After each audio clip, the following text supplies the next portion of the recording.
शेतकरी मित्रांनो, आपण आपल्या डाळिंबा पिकामध्ये छाटणी केल्यानंतर जेव्हा पाणी देतो मित्रांनो, पाणी दिल्यानंतर आपले जे काही झाडाला कुण्या येतात किंवा झाडे हिरवं व्हायला लागतं. तर मित्रांनो, हिरवं झाल्यानंतर आपल्या जे काही प्लॉटमध्ये जे काही आगारे आहे किंवा केन आहे किंवा शूट आहे त्यांचं प्रमाण हे दिसून येतं, जास्त दिसून येतं. तर मित्रांनो, साहजिक आहे ज्या झाडामध्ये किंवा ज्या प्लॉटमध्ये आगाऱ्याचं प्रमाण हे जास्त असलं तर साहजिक आहे तिथं कळीचं प्रमाण हे कमी निघणार आहे. तर मित्रांनो, यामध्ये आपण जे काही आगाऱ्या हे नियंत्रण करण्यासाठी काय उपाययोजना करू शकतो.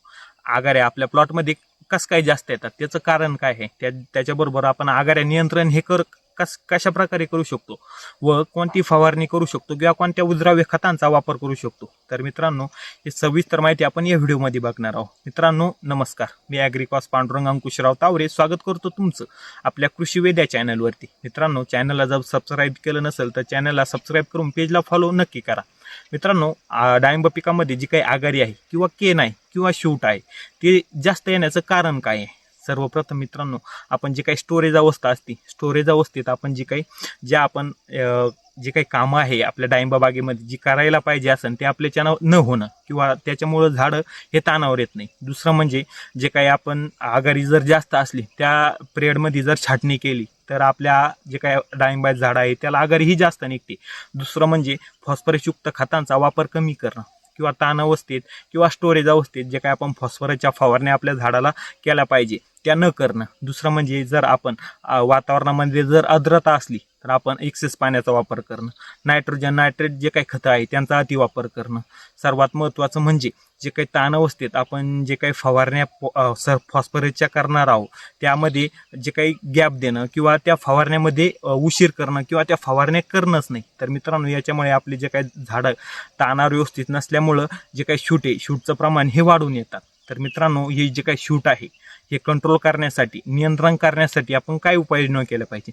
मित्रांनो, सर्वप्रथम आपल्याला जे काही पोटॅशियम मॉलिब्डेट आहे हे 0.25 ग्राम प्रति लिटरसाठी वापरून 15 दिवसातून आपल्याला त्याला 2 फवारण्या करायच्या आहे. मित्रांनो, या फवारण्या केल्यानंतर आपल्याला आपली जी काही शूट आहे ती 100% थांबून त्याच्यात जी आगारी आहे त्याच्यातून 100% ही कळी निघेल. दुसरं म्हणजे आपल्याला प्लॅनोफिक्स 40 ml 200 लिटर पाण्यासाठी व बोरान 200 ग्राम 200 लिटर पाण्यासाठी वापरून फवारणी करायची आहे.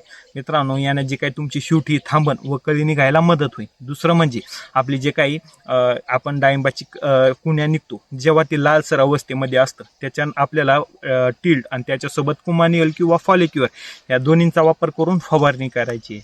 व आपल्या प्लॉटमध्ये जे काही 05234 027 आणि 0050 हे जे काही विद्राव्य खत आहे यांचा जे काही सतत फवारणी ही आपल्या डाळिंब बागेला चालू ठेवायची.